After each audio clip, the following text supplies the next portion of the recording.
व्यक्ति ने पूरे परिवार का बेल करवाया और उस घटना को लेकर लोगों के मन में कहीं न कहीं अभी भी संशय की स्थिति बनी हुई है। ये आप क्यों करे किसी ये बताइए क्या? एक मिनट इनके प्लस रुक जाइए, हम तो अपने हिसाब से हम इसको काट देंगे। अभी कोई ऑन नहीं कर रखा है।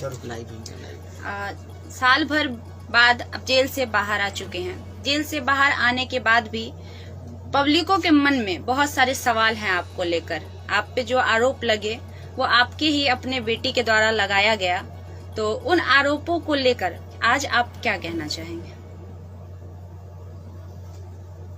मैं यही कहने के लिए चाहता हूँ, बेटी हो या बेटा हो, माँ पिताजी गांव समाज के लोग सबों को समान दर्जा देने के लिए चाहते हैं, किसी को बड़ा और किसी को छोटा दे। उसी के हैसियत से मैं भी बेटा और बेटी, 4 बेटी 3 बेटा था, 2 तो छोटा छोटा है।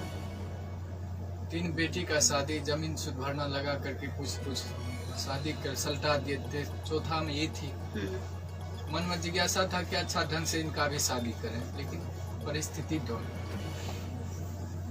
उस परिस्थिति लेकर के जिद भी कर दी कि मैं ग्रेजुएशन करूंगी तब पिताजी मेरा शादी कीजिए।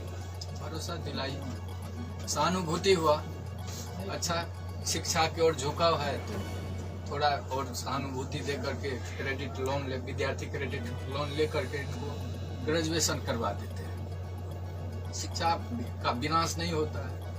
मैं यही चलते उन पर सहानुभूति रखा और जहाँ जहाँ सोचे साइड बिजनेस थोड़ा लगा देते हैं, जीविका से जुड़ा दिए। गौ समाज में 10 समूह चलाएगी, उससे जो होगा आगे विकास, बुद्धि भी विकास उनका होगा। सेप्स ऑफ कंपनी से भी जोड़ा दिए थे। वहाँ जहाँ जहाँ अररिया मीटिंग होता था, पूर्णिया मीटिंग होता था, गाड़ी ड्राइव कर करके इस अवस्था में उस बेटी को हमने पहुँचा। और बड़ी आत्मबल था कि यह बेटी मेरा कोई रोशन करेगा, लेकिन दुर्भाग्य था मेरा ही दुर्भाग्य है, वह बेटी आज मेरा कहीं का नहीं रखा। साल भर जेल में सड़वाया, कानून का शरण लिए, लोअर कोर्ट रिजेक्ट किया जज साहब, वकील साहब, हाई कोर्ट में बेल फाइल किया गया, लेकिन सत परेशान होता है, पराजित नहीं होता है। हाई कोर्ट में बेल फाइल हुआ, वकील साहब शिवानंद बाबू,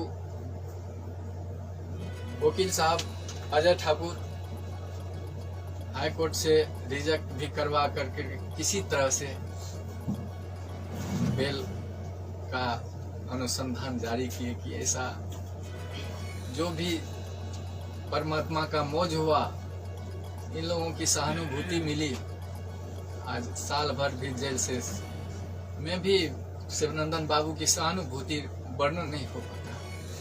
वहाँ जेल गेट पर भी पहुंच करके इन्होंने पिता का रोल अदा किया कि अब बंदी मेरा है, अधीक्षक साहब यह बंदी मेरा है, इसको कोई तरह का तकलीफ नहीं होना चाहिए। हम गोभी का वो शिवनंदन बाबू पहुंचाइए और साल भर के बाद बेल लिए।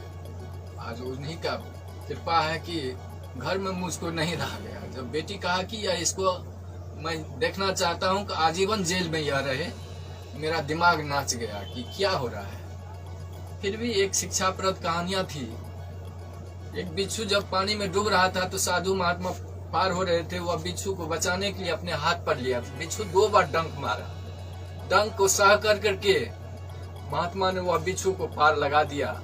वही मैं चाहता हूं कि वह बिच्छू की तरह वह बेटी नहीं बने। बेटा तो पिता का गोद का भरने वाला होता है। जहाँ कहीं भी वह बेटी रहे, अपना जीवन जीविका चलावे। और मैं क्या बोल सकता हूँ वह पिता के दर्जा में। रोइए मत। ऐसा नहीं है कि समाज के सारे लोग सिर्फ आपको ही आरोपी के नजर से देख रहे हैं। कहीं ना कहीं दूसरे वर्ग के लोग ऐसे भी हैं जो आपकी बेटी को भी आरोपी के तौर पे देख रहे हैं, क्योंकि गलती की शुरुआत कहीं ना कहीं आपकी बेटी से होती है, अगर शुरू से देखा जाए पूरा मामला का तो। लेकिन जैसे ही आपके आते ही एक बार आरती ने फिर से सवाल शुरू कर दिए, तो आरती के लिए आज आप क्या कहेंगे? वो आर्थिक मर्जी है, जो करा।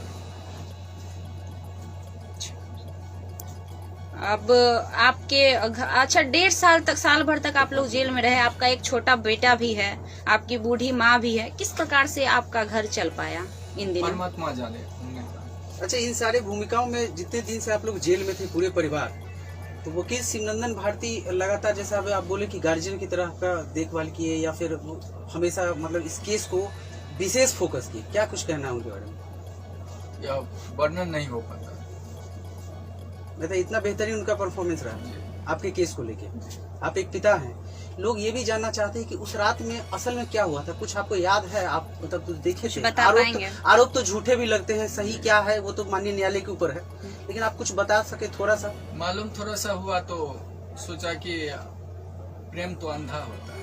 अच्छा, समय जो रहता है, वो अवस्था जो रहता है, परे हो रहा है, लेकिन उस पर कितने कितने विद्वान लोगों का भी पैर फिसल जाता है, महात्मा को भी पैर फिसल जाता है। हमने सोचा कि जब इस तरह की घटना हुई तो उसको बचाने के लिए हल्ला हुआ कि चोर आ गया है, डकैत आ गया है गोली मारने के लिए। उससे पूर्व भी लड़का वो उन्होंने धोस दिया था कि मैंने गोली से उड़ा दूंगा। किसको दिया था? पवन यादव को, मेरे बेटा रवि का। अच्छा, गोली से उड़ा दूंगा, बचने के लिए नहीं। उस पीरियड में उन्होंने घर में पकड़ाया तो हल्ला हुआ कि डकैत आ गया, डकैत आ गया।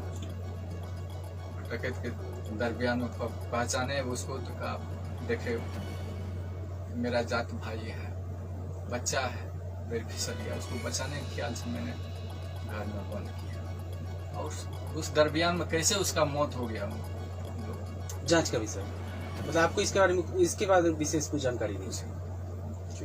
तो आपको नहीं लगता कहीं ना कहीं छोटू को इंसाफ नहीं मिला? हो गया। और छोटू का इंसाफ हम क्या थे? ठीक।